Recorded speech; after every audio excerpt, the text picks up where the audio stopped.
아침 6시 골목 끝 작은 단독주택 창문으로 라디오 소리가 흘러나왔다. 트로트 멜로디와 함께 DJ의 목소리가 방 안 구석구석을 채울 때쯤 부엌에선 이미 국 끓는 냄새가 조용히 피어오르고 있었다. 국 식겠다. 얼른 일어나지. 윤지연은 가스불 위에서 보글보글 끓어오르는 된장국을 한번 저어주며 거실 쪽을 힐끗 바라봤다. 이불을 개어놓은 방 안 한도경의 그림자가 천천히 일어나는 게 문틈 사이로 어른거렸다. 지연은 손에 들고 있던 행주를 개수대에 올려두고 서둘러 상을 차리기 시작했다. 뜨끈한 국 갓 지은 밥, 계란 부침, 어제 저녁에 미리 무쳐둔 시금치와 멸치볶음까지. 크지 않은 상이었지만 빈틈없이 채워진 정성이었다. 방문이 삐걱 열리며 도경이 나왔다. 반쯤 감긴 눈으로 머리를 극적이던 그는 부엌에서 분주히 움직이는 지연의 뒷모습을 힐끗 보고는 익숙한 걸음으로 세면대 쪽으로 향했다. 여보, 국 식어요. 씻고 바로 나와요. 응. 대답은 짧았지만 지연은 그 응 하나로도 안심이 되는 사람이었다. 몇 년째 똑같은 아침, 똑같은 동선, 똑같은 목소리. 그 반복이 지연에게는 안정이었고 자기 인생이 틀리지 않았다는 증거 같았다. 그런데 그날은 조금 달랐다. 세면대 쪽에서 물 내리는 소리가 멈춘 뒤에도 도경이 거울 앞을 한참 떠나지 않았다. 세면대 위에 올려둔 작은 포마드통을 열고 머리를 매만지는 소리가 유난히 길게 이어졌다. 오늘 무슨 날이었나? 지연은 젓가락을 들고도 상위에 내려놓지 못한 채 부엌과 세면대 쪽을 번갈아 바라보았다. 잠시 뒤 문간에 선 도경이 넥타이를 한 손에 쥔 채 나타났다. 여보, 이 넥타이 어때? 응. 지연이 돌아보니 도경은 늘 매던 어두운 색 넥타이가 아닌 서랍 한쪽에 잘 쓰지 않고 넣어두었던 짙은 파랑 넥타이를 들고 서 있었다. 이거 좀 티나? 아니요, 예뻐요. 셔츠랑도 잘 어울리는데요. 지연은 미소를 지으며 다가가 넥타이를 대신 매주었다. 손가락 끝으로 매듭을 고르면서도 마음속에 작은 물음표 하나가 은근히 자리 잡았다. 오늘 무슨 발표라도 있나? 회사에서 뭐 중요한 거 있어요? 지연이 자연스럽게 물었다. 도경은 잠깐 눈을 피하더니 곧 평소처럼 담담한 표정을 지었다. 그냥 신입도 들어오고 요즘 좀 정신이 없어서 기분 좀 바꿔보려고. 신입이요? 응. 젊은 친구 하나 들어왔어. 그 말은 특별한 의미 없이 툭 떨어지는 것 같았지만 젊은이라는 단어가 지연 귀에도 또렷하게 박혔다. 밥 식는다. 얼른 앉아. 지연은 마음속 생각을 들키지 않으려는 듯 밥그릇을 들고 먼저 상 앞으로 걸어갔다. 식탁 위에는 김이 모락모락 올라오는 밥과 국이 가지런히 놓여 있었다. 도경은 숟가락을 들며 말했다. 역시 아침은 집밥이 최고야. 당연하죠. 밖에서 사 먹는 것하고 어떻게 같아요? 지연은 웃으면서도 도경이 무심코 내뱉은 젊은 신입이라는 말이 머리 한쪽에서 계속 맴도는 걸 느꼈다. 요즘 회사는 어때요? 거기서 거기지 뭐. 새로 들어온 사람은 어때요? 아직 잘 모르겠어. 일은 빠릿빠릿하게 하는 것 같던데. 도경은 된장국을 한 숟갈 떠먹으며 대수롭지 않게 대답했다. 그 평범한 말에 지연도 더 캐묻지 않았다. 원래 성격도 꼬치꼬치 따지는 편이 아니었고 무엇보다 남편의 일은 남편이 알아서 할 거라 믿었다. 역시 별일 아니겠지. 그렇게 스스로를 다독이며 지연은 상을 치우고 재빨리 도시락을 준비하기 시작했다. 반찬통에 계란 부침을 가지런히 올리고 멸치와 시금치를 그 옆에 반반 나눠 담았다. 마지막으로 김치를 조금 얹고 뚜껑을 닫으려던 찰나 창밖으로 출근 버스 종소리가 길게 울렸다. 여보, 버스 온다. 아, 벌써? 도경은 허겁지겁 시계를 보고 가방을 챙겨 들었다. 지연은 얼른 도시락을 포장해 문간까지 따라 나갔다. 여보, 도시락. 아, 맞다. 고마워. 도경은 도시락을 받아들고 천천히 웃었다. 지연은 그 웃음을 보며 안심했다. 아침에 거울 앞에 오래 서 있던 것도 넥타이를 바꿔 매겠다는 것도 아마 그냥 기분 전환 정도일 거라고 스스로 결론을 내렸다. 오늘도 조심히 다녀와요. 그래. 당신도 낮에 무리하지 말고. 도경이 문을 나서고 버스 정류장 쪽으로 빠르게 걸어가는 뒷모습을 지연은 대문 앞에 서서 오래도록 바라봤다. 버스가 멈추고 사람들이 우르르 타오르는 모습이 골목 끝에서 작게 보였다가 곧 시야에서 사라졌다. 집으로 돌아온 지연은 텅 빈 부엌을 한 바퀴 둘러보았다. 아침에 도경이 놓고 간 수건, 양말 한 짝, 의자에 걸쳐진 외투. 그 하나하나가 내가 누군가의 아내라는 증거처럼 느껴졌다. 설거지를 마치고 나서도 지연은 바로 쉬지 않고 안방 이불을 털고 마루를 쓸고 장독대까지 한번 돌아보고 재봉틀 앞에 앉아 작은 수선거리를 꺼냈다. 결혼 전 잠깐 다녔던 양재 학원에서 배운 솜씨 덕에 동네 사람들 옷을 고쳐주며 용돈 정도는 벌 수 있었다. 하지만 그마저도 내 돈이라기보다 집에 보탬되는 것이라는 생각이 먼저였다. 그래도 다행이지. 사는데 불편한 건 없으니까. 중얼거리며 바늘을 움직이던 손이 문득 잠시 멈췄다.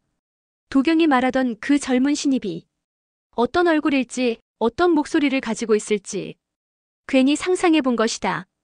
곱고 단정한 단발머리일까? 요즘 잡지에 나오는 여배우처럼 머리를 올리고 다닐까? 손이 빠르다고 했으니 일은 능숙하겠지. 남편 얘기에 고개를 끄덕이며 웃는 모습도 어렴풋이 떠올랐다. 에이, 별 생각을 다 하네. 지연은 고개를 흔들며 실을 다시 잡아당겼다. 바늘 끝이 천을 찌르는 소리만 작게 톡톡 방 안에 울렸다. 해가 서쪽으로 조금 기울 즈음 동네 마트에서 돌아오는 길에 지연은 우연히 약국 앞에서 발걸음을 멈췄다. 지연 씨, 장 보셨어요? 약국 안에서 나오던 약사 아줌마가 익숙한 얼굴로 손을 흔들었다. 지연은 장바구니를 들어보이며 가볍게 인사했다. 네, 뭐 이것저것 조금요. 도경 씨는 요즘도 회사 바쁘죠? 네, 뭐 늘 그렇죠.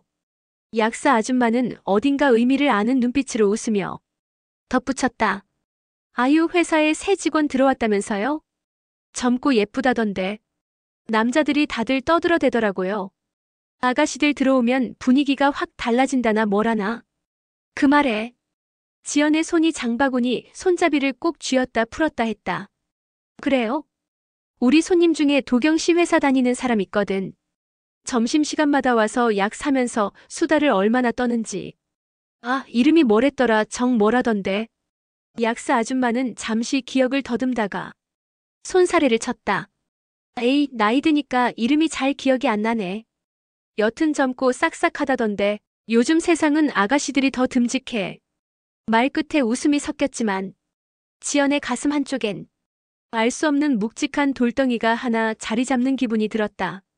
젊고 예쁘고 싹싹한 아줌마와 짧은 인사를 마치고 돌아서는 길, 지연은 괜히 장바구니를 다른 손으로 옮겨들었다. 손바닥에 식은땀이 배어 있었다. 집에 돌아와 장을 풀어놓고 반찬을 정리하면서도 머릿속에서는 약국 앞에서 들은 말이 떠나질 않았다. 젊고 예쁘다던데. 남자들이 다들 떠들어대더라고요. 지연은 김치를 꺼내다 말고 문득 아침에 거울 앞에서 유난히 오래 서 있던 도경 모습이 떠올랐다. 넥타이를 고르고 머리를 만지작거리던 손길. 그러고 보니 요 며칠 새 향수 냄새가 옅게 섞여 들어온 것 같은 기분도 들었다. 분명 도경은 향수를 뿌리는 사람이 아니었는데 설마. 지연은 입술을 꼭 깨물었다. 생각이 생각을 물고 늘어지기 전에 가스불을 올리며 스스로를 다그쳤다. 괜한 상상 그만하자. 그럴 리가 없지. 도경 씨가 어떤 사람인데. 하지만 저녁이 깊어져도 시계 바늘이 9시를 가리켰다가 10시를 향해 가도 도경은 집에 들어오지 않았다. 전화를 걸 수 있는 시대도 아니었다. 그저 문 앞에 귀를 기울이고 이따금 골목 끝에서 들리는 발자국 소리에 괜스레 가슴이 쿵 내려앉았다가 다시 허탈하게 돌아서기를 반복할 뿐이었다. 10시를 조금 넘긴 시각, 마침내 대문이 삐걱 소리를 내며 열렸다. 여보, 나왔어. 도경의 목소리는 평소보다 조금 낮고 피곤해 보였다. 지연은 부엌에서 나와 억지로 웃음을 지었다. 늦으셨네요. 야근이었어요? 요즘 일이 좀 많아서. 코끝에 아주 낯선 냄새가 스쳤다. 향수도 담배도 아닌 어딘가 익숙하지만 지연의 것이 아닌 냄새. 지연은 묻지 않았다. 다만 그 냄새와 아침에 들은 젊은 신입이라는 말, 약국 앞에서 들었던 젊고 예쁜 아가씨라는 소문이 조용히 한 덩어리로 엉겨붙는 것을 느꼈다. 국 데워드릴게요. 지연은 등을 돌리고 부엌으로 걸어가며 자신도 모르게 숟가락을 쥔 손에 힘을 꽉 주었다. 삶은 여전히 똑같은 하루처럼 흘러가는 것 같았다. 하지만 그 하루의 어딘가에서는 분명히 아주 작은 기척이 시작되고 있었다. 점심 무렵 마당에 햇빛이 기울어들기 시작하자 지연은 장독대 뒤쪽에 놓아둔 빨래들을 하나씩 걷어들고 있었다. 햇볕에 잘 마른 수건은 사각사각했고 바람은 옷감 사이를 지나며 부드러운 풀내음을 실어왔다. 그 평화로운 오후 속에서도 어제 약국 앞에서 들은 말은 지연의 머릿속 구석구석을 떠나지 않았다. 젊고 예쁘다던데. 도경씨 점심을 같이 먹는다더라. 처음에는 별것 아닌 이야기라고 생각하려 했지만 그 말들이 이상하게도 지연의 마음 한가운데에 가만히 내려앉아 만지면 아플 것 같은 작은 가시처럼 박혀 있었다. 그때였다. 대문 밖에서 지연씨 있어요? 하는 음성이 들렸다. 지연은 빨래를 겨우 한 팔에 옮겨 쥔 채 대문 쪽으로 걸어나갔다. 대문을 열자 도경회사 동기인 박명수 씨의 부인 수남 씨가 김치 한 통을 들고 서 있었다. 아, 수남 씨. 웬일이에요? 지난번에 된장 나눠준 거 덕분에 맛있게 먹었어요. 우리 김치도 좀 드시라고 가져왔어요. 지연은 반갑게 웃으며 김치를 받아들었다. 아이, 뭘 이런 걸 다. 고마워요. 아네요. 서로 돕고 사는 거죠, 뭐. 그렇게 잠시 담소를 나누며 두 사람은 마당 한편 그늘로 자리를 옮겼다. 따뜻한 햇빛, 각 걷은 빨래 냄새, 은근한 된장 향기. 모든 것이 평범하고 평화로운 오후였다. 그런데 도경 씨 요즘 많이 바쁘다면서요? 수남 씨의 말 한마디에 지연의 손끝이 살짝 굳어졌다. 네, 뭐 바쁘다고는 하더라고요.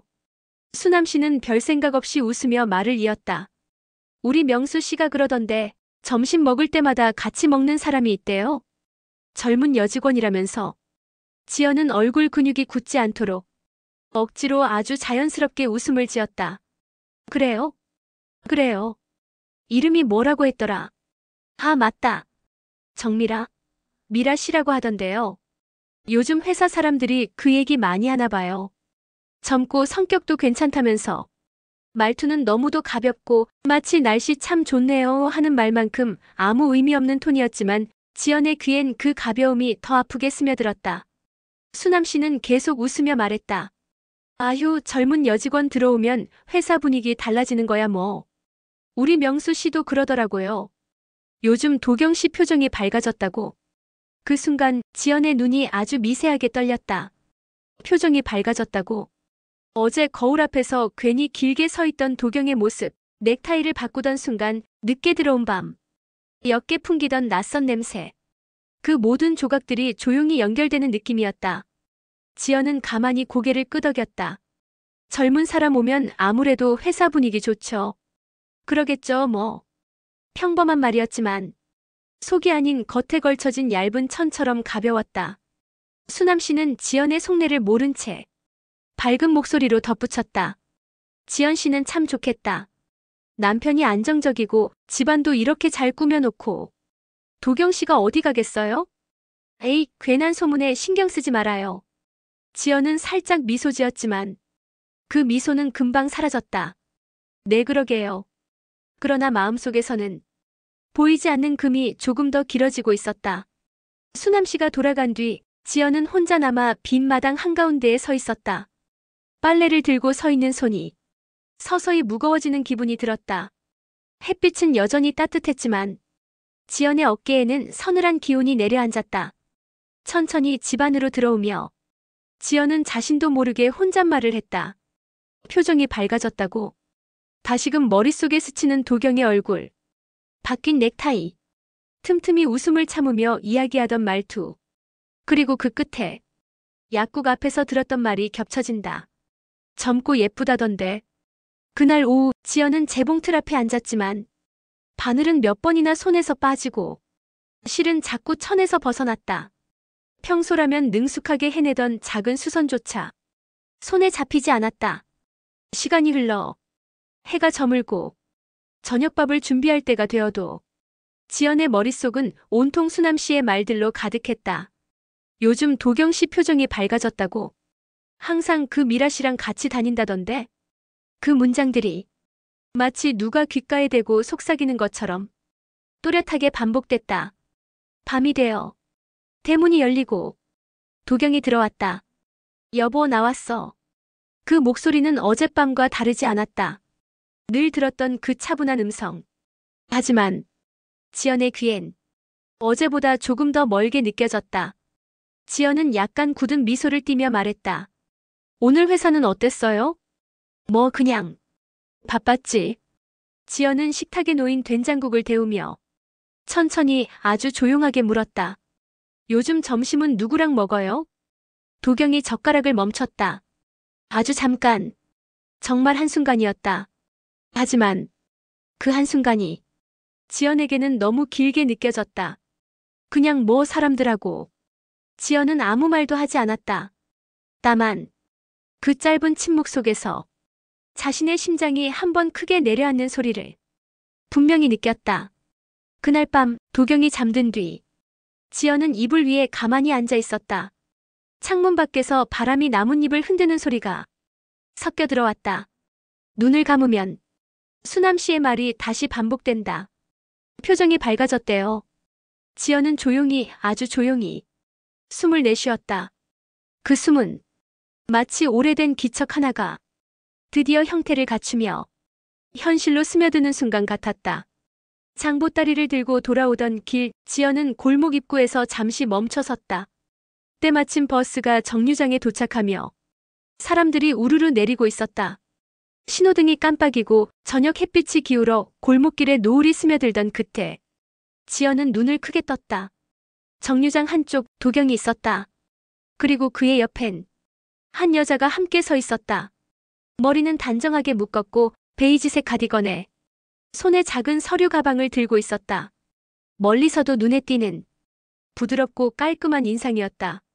두 사람은 서로를 향해 살짝 몸을 기울인 채 무언가 이야기를 나누고 있었다. 입모양으로는 대체 무슨 말을 하는지 안 보였지만 둘 사이의 분위기는 너무 편안했다. 아무도 웃지 않았는데 기류가 웃고 있었다.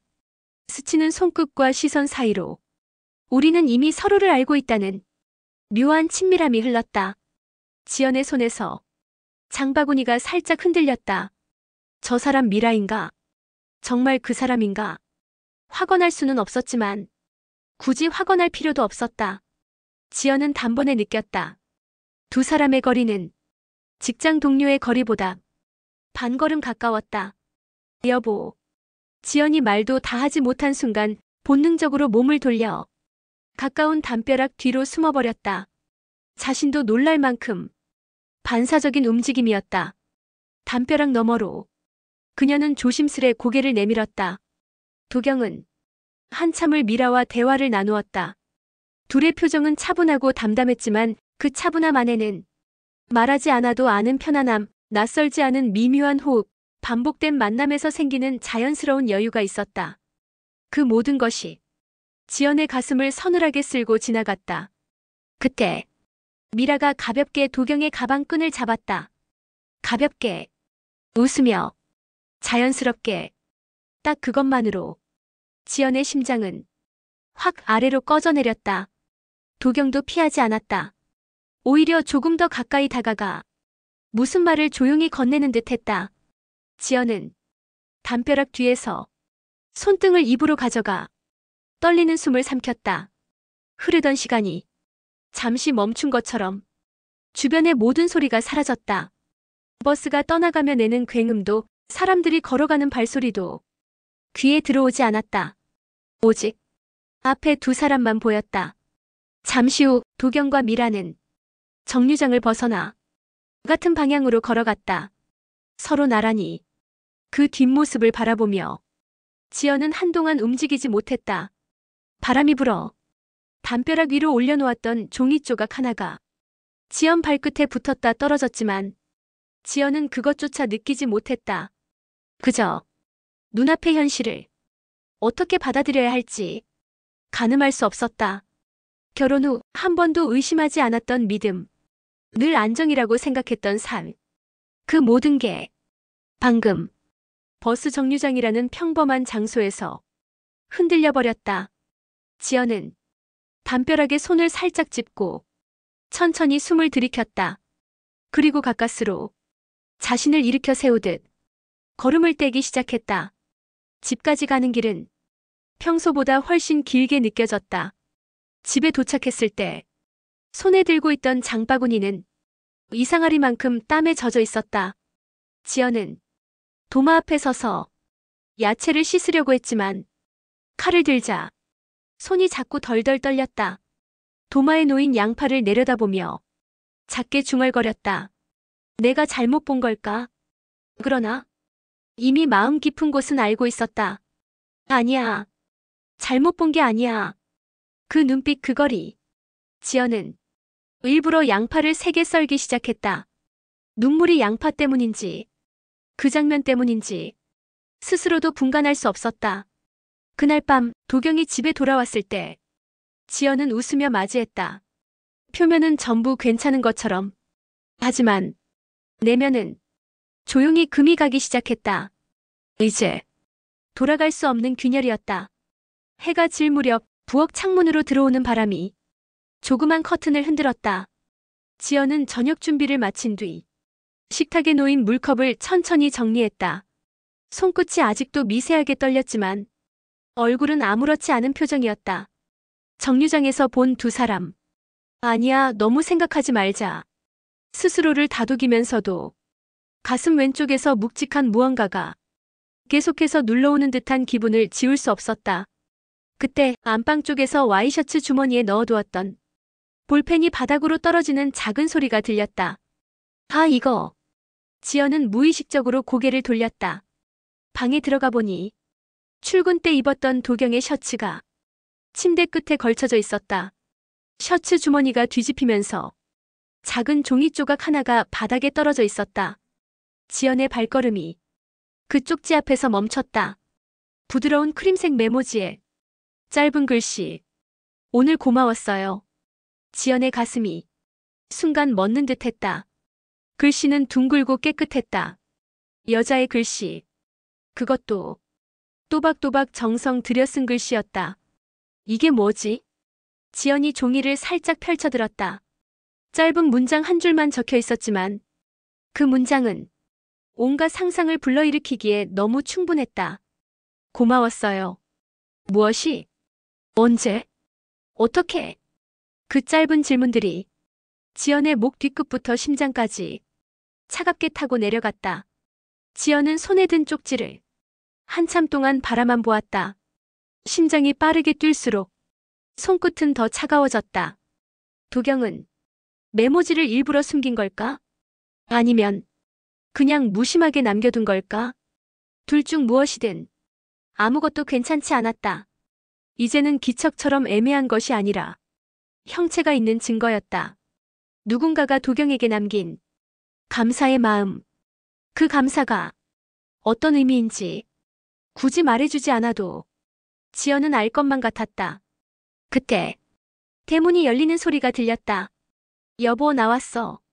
지연은 반사적으로 쪽지를 쥔 손을 뒤로 숨겼다. 심장이 귀 근처까지 뛰는 소리를 스스로 들을 수 있을 정도였다. 왔어요? 저녁 거의 다 됐어요. 지연은 평소처럼 웃는 얼굴을 만들기 위해 입꼬리를 억지로 올렸다. 도경은 방으로 들어오며 옷을 갈아입기 위해 셔츠가 놓여있던 자리로 다가왔다. 지연은 그가 셔츠에 손을 대기 전에 빠르게 말을 꺼냈다. 여보, 밥 먼저 먹을래요? 국 뜨끈할 때 먹어요. 아, 그래. 금방 갈게. 도경이 방을 나서자마자 지연은 숨을 크게 내쉬었다. 손 안에 쥔 쪽지를 조금 더 강하게 움켜쥐었다. 저녁 식탁에 앉았을 때 지연은 평온한 표정으로 된장국을 앞에 내려놓았다. 하지만 내면은 잔잔한 연못 위를 돌멩이가 계속 떨어지는 것처럼 울렁이고 있었다.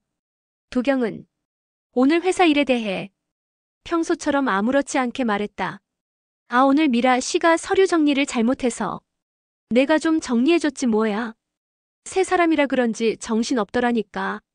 지연의 손이 젓가락 위에서 멈췄다. 도경은 눈치채지 못한 듯 밥 한 숟갈을 떠먹었다. 그래요? 지연은 억지로 목소리를 안정시키며 대답했다. 응.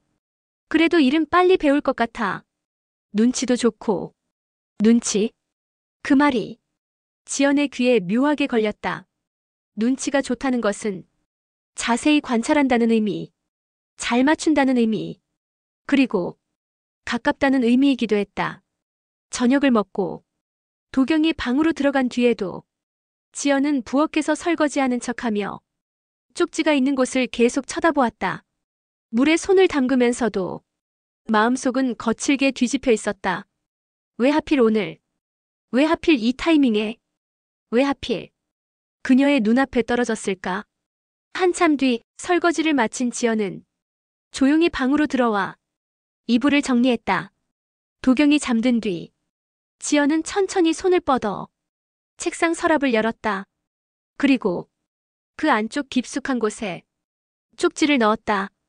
구겨지지 않도록 살짝 펴서 그 작은 종이 조각이 앞으로 어떤 의미가 될지 지금은 알 수 없었다.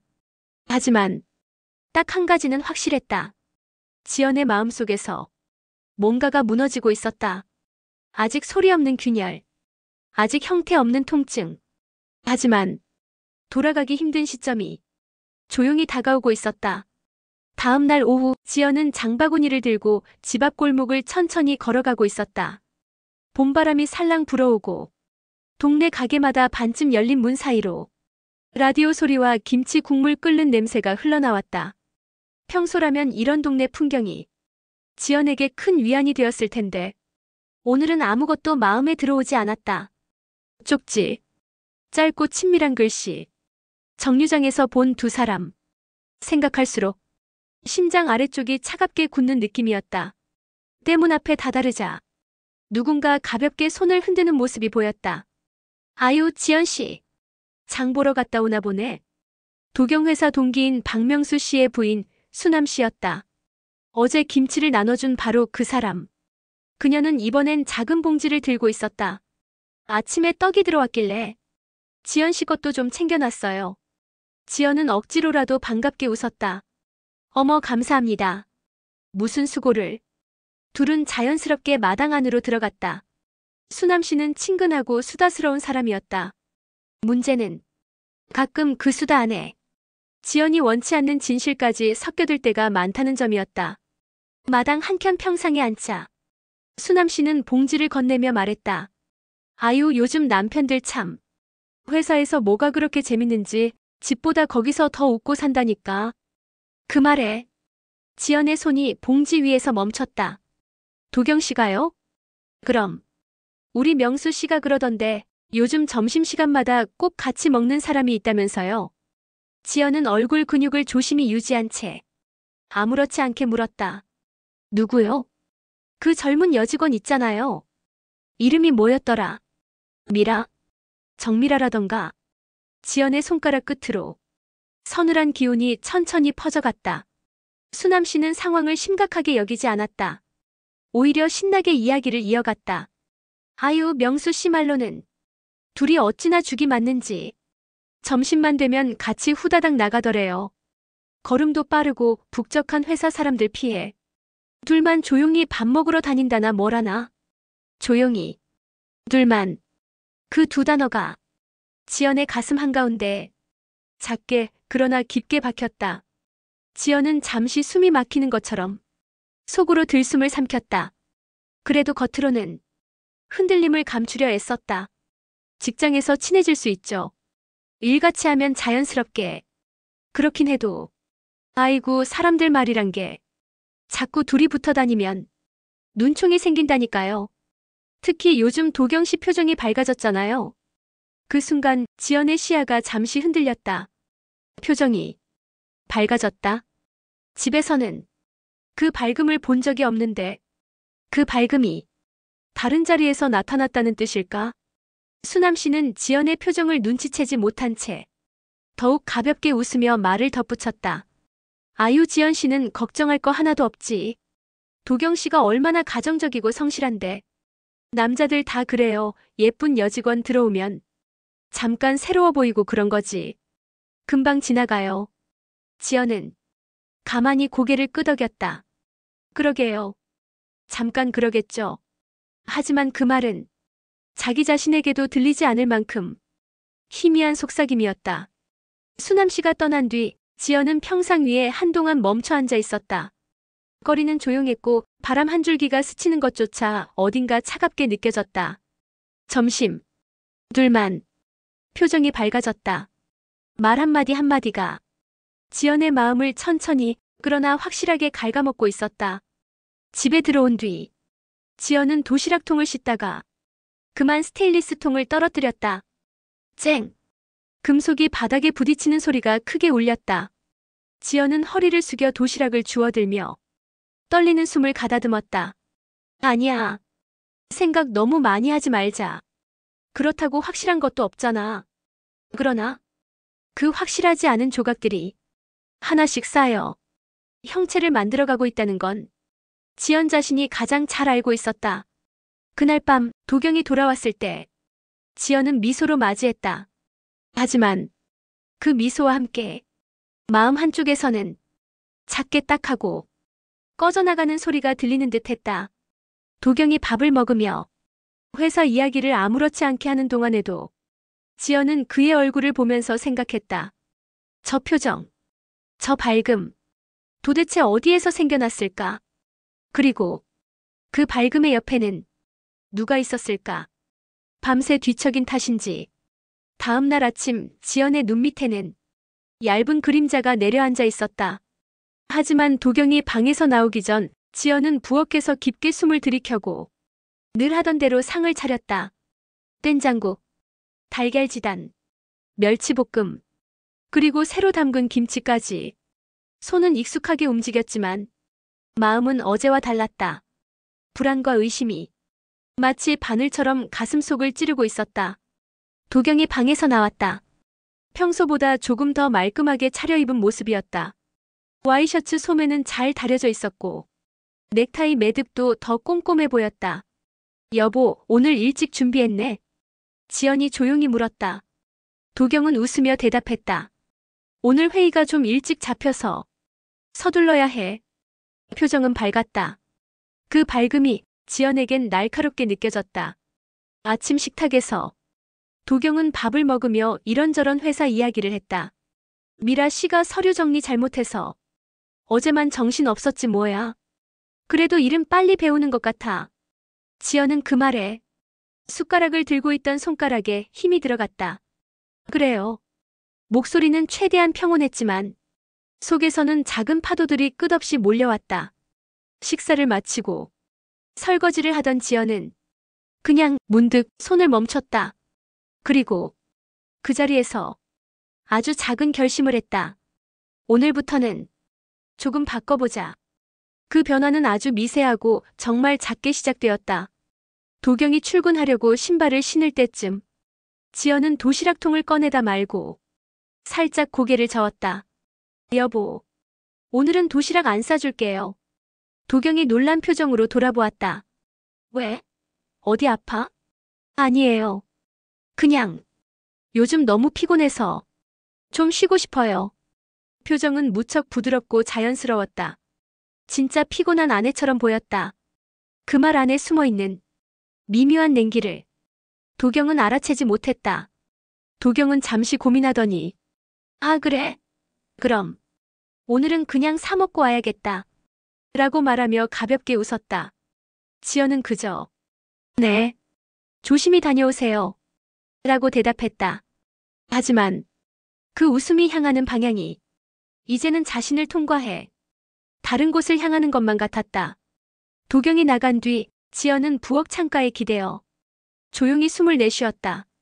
그 작은 변화, 도시락을 싸지 않은 것 하나, 그뿐이었지만 그 하나가 지연의 마음속에서는 큰 균열의 시작이었다. 그날 오후 지연은 재봉틀 앞에 앉아 있었지만 손이 예전처럼 빠르게 움직이지 않았다. 바늘 끝은 천일을 맴돌기만 했다. 머릿속에는 어제 들었던 말들, 정류장에서 본 장면들, 쪽지에 짧은 글씨가 끊임없이 맴돌았다. 그러다 지연은 재봉틀 전원을 내리고 천을 접어 내려놓았다. 오랜 시간 재봉틀을 보며 살아온 지연이 이를 놓는 건 드문 일이었다. 그만큼 지금의 감정은 지연 안을 크게 흔들고 있었다.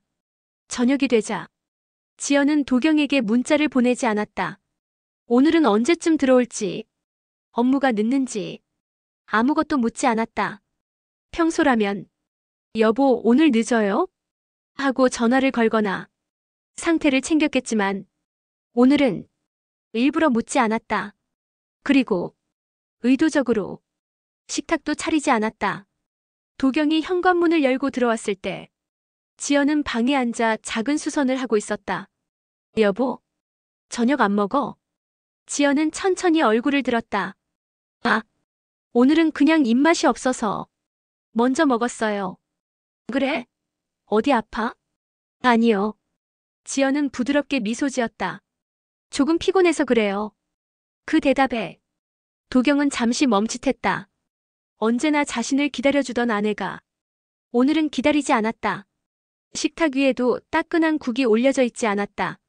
지연의 작은 변화는 도경에게 아무 말도 하지 않았지만 선명한 무언가를 건드렸다. 불편함, 낯섦, 그리고 약한 불안. 도경은 그 감정을 정확히 설명할 수 없었지만 저녁 내내 지연의 표정이 머릿속에서 떠나지 않았다.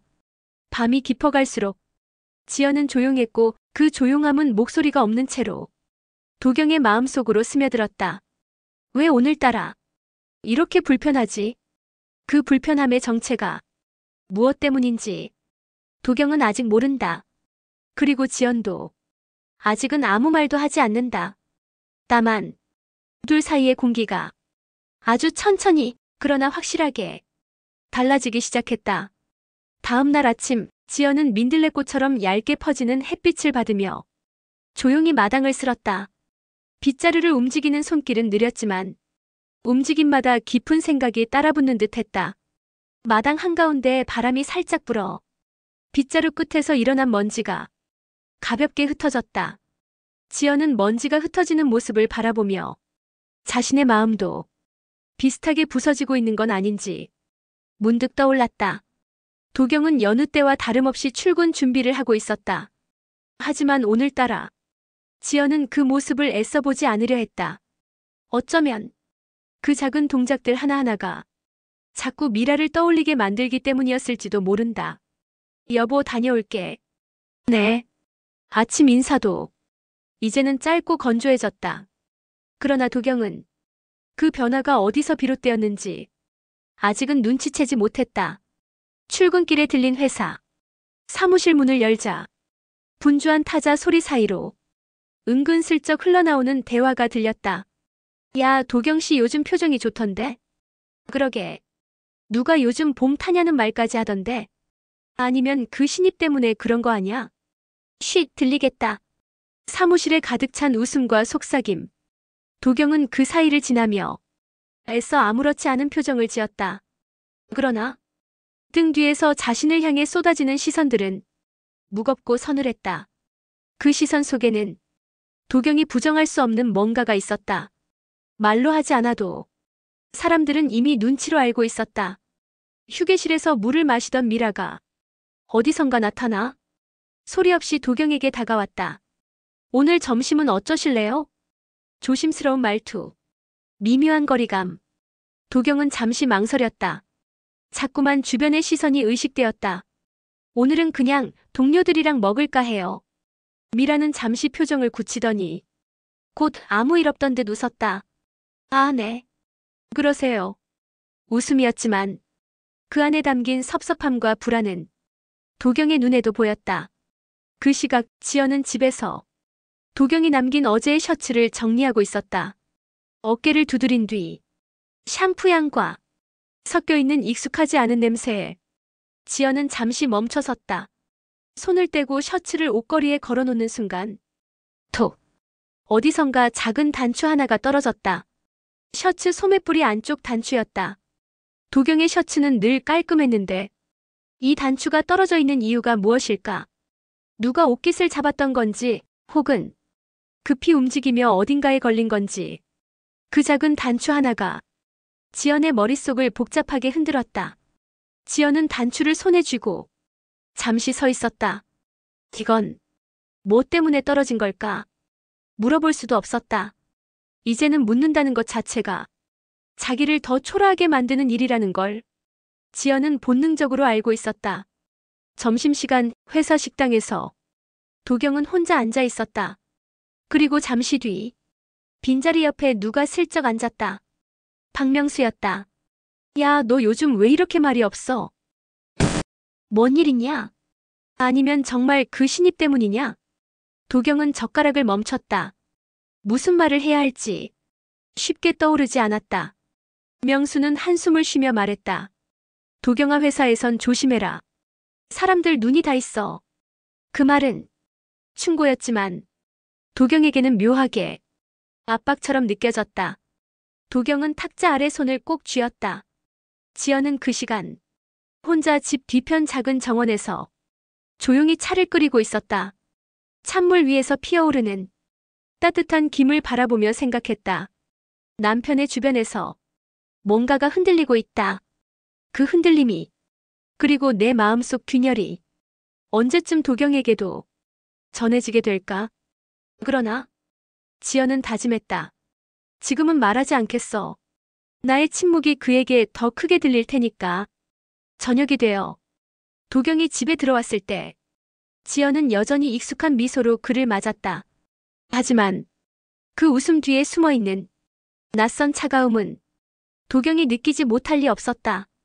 여보, 오늘은 왜 이렇게 조용해? 지연은 천천히 고개를 들었다. 그냥이요. 뭐 별일 없어요. 그 말투가 너무도 차분해서 도경은 오히려 더 불안해졌다. 왜인지 모르게 마음 한구석이 서서히 갈라지는 기분이었다. 지연의 진짜 변화가 이제 막 시작되고 있음을 도경은 모르고 있었다. 아니, 어쩌면 느끼면서도 인정하지 않으려 하고 있었을지도 모른다. 아침 햇빛이 들창문을 통해 방 안으로 번져들 때 지연은 눈을 뜨고도 한동안 가만히 누워 있었다. 지난 며칠 동안 쌓여온 감정이 마치 두꺼운 천처럼 몸 위에 덮여 있는 것만 같았다. 그 천 밑에서 지연은 조용히 생각했다. 이제 어디까지 와버린 걸까? 그 시각 회사. 도경은 출근하자마자 사무실 들머리에서 이상한 시선을 느꼈다. 두세 명이 모여 작은 목소리로 대화하다가 그가 지나가자 슬쩍 말을 멈추고 아무 일 없었다는 듯 종이를 넘겼다. 누군가가 그러지 않아도 그 침묵은 너무 명확했다. 도경은 어깨를 쓱 축혀올리며 자기 자리로 향했다. 그러나 책상 위의 서류를 아무리 정리해도 등 뒤로 꽂히는 시선이 자꾸만 느껴졌다. 점심시간 식당에서 밥을 받으며 동료 선배가 툭 던지듯 말했다. 요즘 신입하고 많이 친한가 보더라. 네. 도경은 순간 젓가락을 떨어뜨릴 뻔했다. 선배는 웃어넘기려는 듯 했지만 그 웃음 속에는 호기심과 의심이 절묘하게 섞여 있었다. 아니, 뭐 회사 사람들이 다들 알잖아. 요즘 둘이 붙어 다닌다고. 도경은 억지로 웃었다. 그냥 일 때문에 그럽니다. 선배는 의미심장하게 고개를 끄덕였다. 그래. 회사란 데가 사생활이란 게 없으니까. 그 말은 가벼운 농담인 척했지만 도경의 가슴 깊은 곳을 묵직하게 내리눌렀다. 휴게실에서 혼자 앉아있던 미라도 요즘 회사 분위기를 느끼지 못할 리 없었다. 그녀는 종이컵에 물을 채워들고 도경에게 조심스럽게 다가왔다. 저 도경 선배. 응. 미라는 작은 목소리로 말했다. 요즘 회사에서 우리 얘기가 좀 도는 것 같아요. 도경의 손이 컵 위에서 살짝 멈췄다. 신경 쓰지 마. 그냥 소문이야. 그게 선배한테 불편한 소문이잖아요. 미라의 말투엔 분명 흔들림이 있었다. 저 선배, 우리 잠깐 거리를 두는 게 좋지 않을까요? 그 말은 예상보다 훨씬 날카롭게 도경의 마음을 찔렀다. 미라 씨, 무슨 소리야? 저 솔직히 말하면 저도 요즘 무서워요. 미라의 손이 떨렸다. 사람들 시선도 그렇고 선배가 결혼한 사람이라는 것도 그게 자꾸 마음에 걸려요. 그 말은 이미 알고 있던 사실을 아프게 다시 떠올리게 하는 말이었다. 도경은 순간 아무 말도 하지 못했다. 그 침묵 사이로 미라가 다시 말했다. 선배는 아무렇지도 않아요? 그 말에 도경은 한순간 숨이 막히는 듯 했다. 아무렇지도 않다. 그럴 수가 없었다. 하지만 자신이 만든 상황을 스스로 부정할 수도 없었다. 도경은 결국 아주 낮은 목소리로 말했다. 미안해요. 그 말이 끝나자 둘 사이에는 낮게 가라앉은 정적이 흘렀다. 그 시각 집 지연은 세탁한 속옷을 널다가 갑자기 멈춰섰다. 얼마 전 떨어져 나온 단추, 정류장에서의 장면, 쪽지, 그리고 수남 씨의 말들. 그 조각들이 흐릿한 그림이 아니라 이제는 모습을 갖추기 시작했다. 아니야. 아직 아무것도 확신할 수 없어. 그렇게 생각하면서도 손끝이 자꾸 떨려났다. 저녁 무렵 도경은 평소보다 더 지친 얼굴로 집에 돌아왔다. 여보 나왔어. 지연은 부엌에서 고개를 들었다. 다녀오셨어요. 그 말은 부드러웠지만 온기가 없었다. 도경은 그 미세한 차이를 오늘은 확실히 느낄 수 있었다. 자리에 앉아 밥을 먹으면서도 도경은 숟가락질이 서툴렀다. 지연은 그 모습을 보며 조용히 물었다. 회사에서 무슨 일 있었어요? 아니, 별거 아니야. 표정이 좀 안 좋아 보여서요. 그 말에 도경은 잠시 고개를 들었다. 지연의 표정은 차분했다. 하지만 그 차분함 뒤에 자신이 설명할 수 없는 알아차림 같은 것이 숨어 있는 듯 했다. 도경은 불안하게 식탁에서 시선을 떼었다. 그냥 회사에서 좀 말들이 있어서. 그 말이 무심코 흘러나오자 지연의 손이 밥그릇 위에서 멈췄다. 지연은 아무 말도 하지 않았다. 그 침묵이 도경의 목을 조이는 듯 했다. 그런 말들 신경 쓰지 마요. 지연이 조용히 말했다. 그 말은 위로처럼 들렸지만 어디선가 날카로운 진실을 스치고 지나갔다. 그날 밤 각자의 방으로 돌아간 뒤 둘은 서로 모르게 각자의 방식으로 잠을 이루지 못했다. 도경은 스스로 만들어낸 균열 속에서 점점 더 깊이 빠져들고 있었고 지연은 말하지 않는 침묵 속에서 더 차갑고 날카롭게 성장하고 있었다. 둘 사이에는 아무 말도 오가지 않았지만 그 침묵 자체가 이미 너무 큰 소리로 울리고 있었다. 이른 새벽 부엌 창문 틈으로 선선한 바람이 스며들었다. 아직 해도 뜨지 않은 시간 지연은 홀로 부엌에 앉아 있었다. 테이블 위엔 어젯밤에 반쯤 접어놓은 쪽지 한 장과 떨어진 셔츠 단추가 나란히 놓여 있었다. 둘 다 크지 않은 물건이었지만 지연의 마음을 무너뜨리기엔 충분했다. 그저 귀퉁이를 바라보다 지연은 천천히 눈을 감았다. 이젠 알아야 한다. 그러나 알아내려 하지도 흉하게 폭로하지도 않을 것이다. 지연이 선택한 길은 아주 조용하고 느린 그러나 분명한 방향이었다. 며칠 뒤 지연은 시장에서 우연히 아니 자연스러운 듯 계획된 동선으로 박명수 부인을 다시 만났다. 아이고 지연 씨, 장 보러 나왔어요? 네. 근처 볼 일이 있어서요. 수남 씨는 원래 말이 많은 사람이었다. 조금만 화제를 줘도 그 화제는 금세 커져 퍼져나갔다. 지연은 봉지에 사과를 담으며 아주 무심하게 말문을 열었다. 요즘 도경 씨가 조금 피곤해 보여서요. 아이고 회사 일 많다던데. 그러게요. 특히 요즘 따라 더 그렇더라고요. 지연은 사과를 하나 더 집으며 아주 낮게 그러나 잘 들리게 속삭였다. 사람들이 이것저것 말이 많은가 봐요. 수남 씨의 눈이 커졌다. 어머 그랬어요? 내가 들은 것도 있는데. 지연은 슬쩍 웃으며 말했다. 별 얘기 아니에요. 그냥 회사 분위기가 조금 다른가 싶어서. 그 말은 의심을 증폭시키는데 딱 필요한 농도였다. 수남 씨는 하던 말을 더 깊이 이어가려 했고 그날 저녁. 그 말은 금세 다른 집에도 흘러들어갔다. 지연은 자리에 가만히 있었고 아무런 행동도 하지 않았다. 그저 말 한두 마디만 공기 중에 올려놓았을 뿐. 나머지는 사람들이 스스로 키워나갔다. 둘이 원래부터 좀 그랬다던데. 도경 씨가 요즘 기분이 들떠 있었대. 신입이랑 점심 따로 먹고 다녔다잖아. 회사 안은 며칠 지나고 회사 회의실에서 도경은 어떤 서류가 누락됐다는 지적을 받았다. 그는 평소라면 실수하지 않을 일에 계속 실수를 쌓아갔다.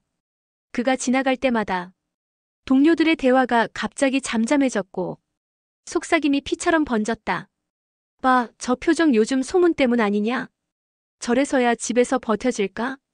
도경은 한숨을 크게 쉬었다.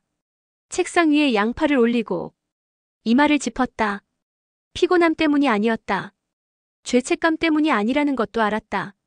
지금 그를 조이는 건 고립감이었다.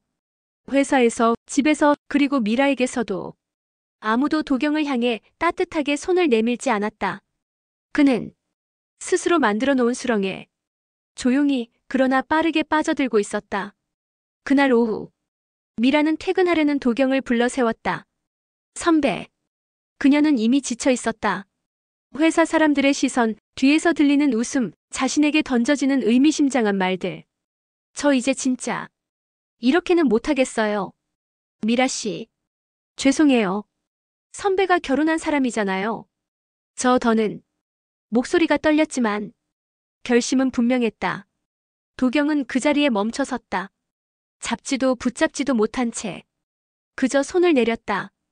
그래. 알겠어. 미라는 울음을 삼키며 회사 문을 나섰다.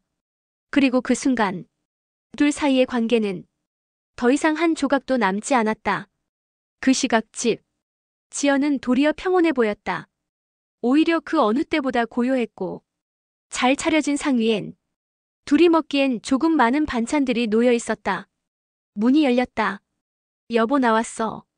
도경은 지연의 표정을 보며 왠지 모를 서늘함에 숨을 잠시 멈췄다. 오셨어요. 지연은 부드럽게 대답했다. 등을 돌리고 국을 덜면서 도경을 보지 않았다. 도경은 그 조용함 속에서 미세하게 무너져가는 자신을 느꼈다. 가슴 한쪽이 조금씩 파이고 있었다. 저녁 식사 후 지연은 식탁을 정리하며 아주 천천히 조용히 말했다. 회사 요즘 힘드세요? 도경은 움찔했다. 누가 뭐라 그래요? 지연의 말투는 나긋했지만 어딘가 날카로운 진실을 품고 있었다. 도경은 반사적으로 고개를 저었다. 아, 아니야. 그냥 바쁜 거지. 지연은 고개를 끄덕였다. 그러세요. 그러나 그 말 안에는 묘한 공허함이 있었다. 그 공허함은 도경의 가슴을 찔렀다. 여보, 혹시 나한테 뭐 할 말 있어? 지연은 천천히 고개를 들었다. 그리고 아주 부드럽고 미묘한 미소를 띄었다. 아니요. 없는걸요. 하지만 그 말만큼 확신에 찬 진실도 없었다. 지연은 도경이 스스로 무너지는 것을 지켜보고 있었다. 말 한마디 하지 않고 울거나 외치지도 않고 단 한 번도 등을 돌리지 않은 채 지연은 조용히 그러나 치밀하게 마지막 조각을 두고 있었다. 도경의 눈빛이 흔들렸다. 지연의 침묵이 도경의 귓가에서 천천히 뚜렷하게 울렸다. 이제 곧 끝이 올 것이다. 내가 선택한 끝이. 늦겨울에 찬 공기가 골목을 스치고 지나가는 아침, 지연은 창가에 기대어 식탁 위의 앞치마를 천천히 매만졌다. 부엌에 놓인 냄비에서는 따뜻한 김이 올라왔지만 마음은 이상할 만큼 고요하게 가라앉아 있었다. 오랜 시간 흔들리고 금이 가던 마음이 이제는 방향을 정한 듯 조용히 가라앉았다.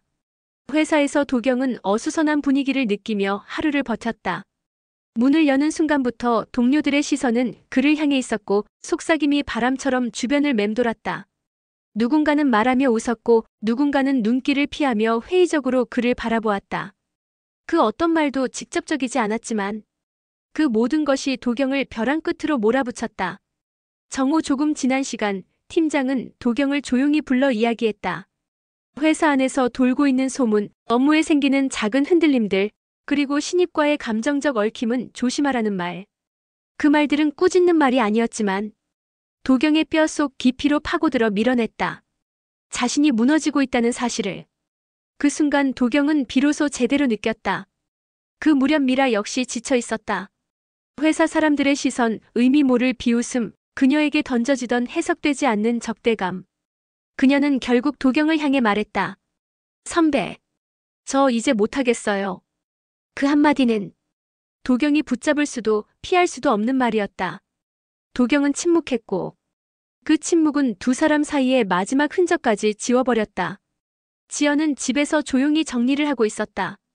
설거지 소리, 창문 너머로 들려오는 바람 소리, 그리고 자신이 만든 작은 결심의 울림이 마음속에서 조용히 맴돌았다. 이제 됐어. 이제는 놓아줘야지. 그 생각은 울분도 슬픔도 아니었다. 부서져 있었던 마음을 마지막으로 정리하는 담담한 선택 같았다. 저녁이 되어 도경이 집에 돌아왔을 때 지연은 평소처럼 고개를 들었다. 왔어요. 도경은 더 이상 숨길 수 없다는 듯 양손을 무릎에 올리고 천천히 말했다. 여보, 나 할 말이 있어. 지연은 수건을 개던 손을 멈추고 그의 얼굴을 바라봤다. 도경은 떨리는 목소리로 입을 열었다. 미안해. 지연은 조용히 고개를 끄덕였다. 미안할 필요 없어요. 도경의 눈이 흔들렸다. 지연은 이어 말했다. 당신이 선택한 거니까. 그 말은 비난도 울분도 아니었다. 이미 오래된 사실을 확인하듯 담담했다. 그 담담함이 도경을 더 깊이 무너뜨렸다. 그날 이후 둘은 말다툼 없이 소리 한 번 지르지 않고 차분히 이혼 절차를 밟았다. 관계의 끝은 의외로 고요했고 오히려 지나치게 고요해서 더 큰 여운을 남겼다. 서류에 마지막 도장을 찍고 나온 날 저녁, 지연은 오랜만에 혼자 골목길을 걸었다. 어둠이 내린 골목에는 장해철의 사진관에서 흘러나오는 은은한 조명만이 따뜻하게 퍼져 있었다. 지연은 그 불빛 앞에서 멈춰섰다. 문을 살짝 밀자 해철이 사진 한 장을 말리며 고개를 들었다. 오셨어요? 그는 아무것도 묻지 않았다. 지연의 얼굴에 어떤 시간이 있었는지, 오늘이 어떤 날인지, 왜 그녀가 이곳에 섰는지 어느 것 하나 묻지 않았다. 그저 작은 스토브 옆 의자를 가리키며 말했다. 앉아요. 차 한 잔 드릴게요. 지연은 천천히 그 자리에 앉았다. 해철이 내어준 따뜻한 보리차에서 가느다란 김이 올라왔다. 그 김이 피어오르는 걸 바라보며 지연은 오랜만에 숨을 제대로 내쉬었다. 이제 괜찮아요. 말은 아주 조용했지만 확신이 담겨 있었다. 해철은 고개를 끄덕이며 대답했다. 이제 당신 삶을 살면 돼요. 말로 길게 설명하지 않아도. 그 말은 지연 마음 깊숙이 내려앉았다.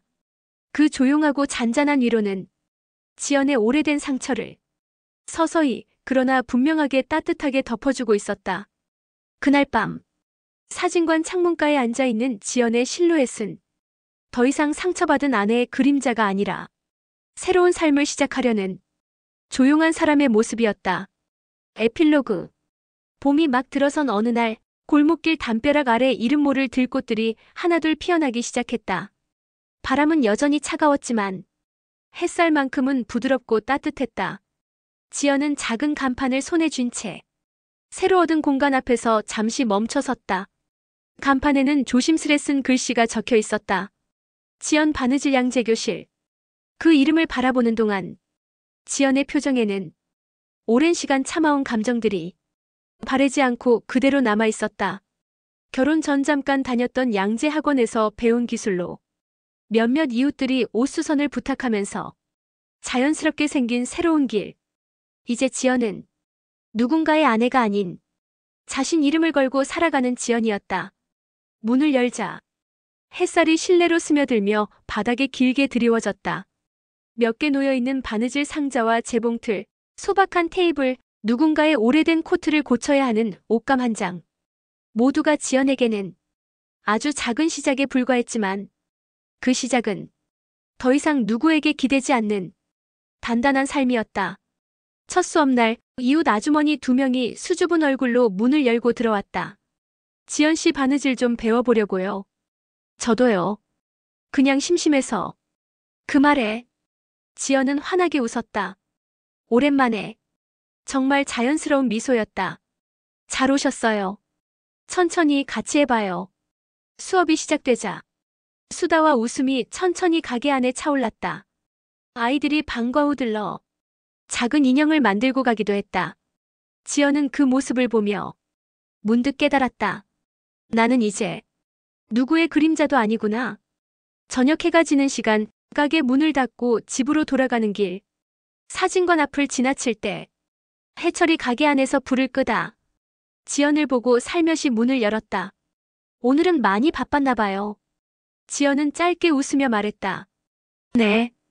정신 없었어요. 그럼 잘 된 거죠. 해철은 그 말만 남기고 아무 말도 덧붙이지 않았다. 지연도 더 묻지 않았다. 둘 사이에는 이제 위로라는 말조차 필요 없는 차분한 공기가 흐르고 있었다. 잠시 침묵이 이어지다가 해철이 문 앞에 기대어 조용히 말했다. 고생 많았어요. 앞으로도 조금씩 편안해질 거예요. 지연은 천천히 고개를 끄덕였다. 네. 이제 제 삶을 살 거예요. 해철은 그 말에 말없이 미소 지을 뿐이었다. 그 미소는 어느 말보다 따뜻했다. 집으로 돌아오는 길, 지연은 하늘을 올려다보았다. 작고 흐릿한 별들이 떠 있었고 저 멀리서 전봇대 아래 불빛이 흔들렸다. 숨을 깊게 들이마셨다. 차가운 공기 속에 새로운 향기가 섞여 있었다.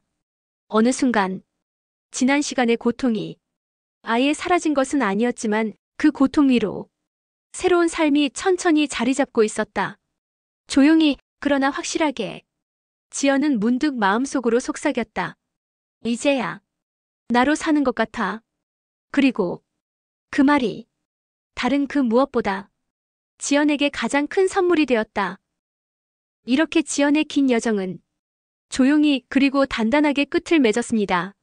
상처도 있었고 무너짐도 있었지만 결국 그녀는 자신만의 삶을 다시 찾아 나섰습니다.